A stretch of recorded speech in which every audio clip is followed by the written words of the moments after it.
Moi, minun nimi on Bereznjuk Mihailo. Olen kotoisin Ukrainasta. Olen asunut Suomessa noin 2 vuotta ja opiskelen Stadin ammattikoulussa kone- ja tuotantotekniikka-alalla.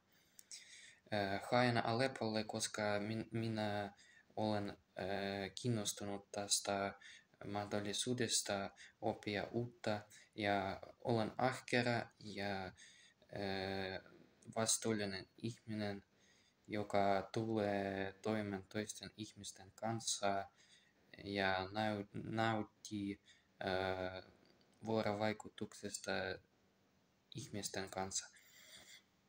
Minun harrastukset ovat jalkapalloa, käyn kuntosalilla, myöskin harrastan vaikka musiikkia ja muita.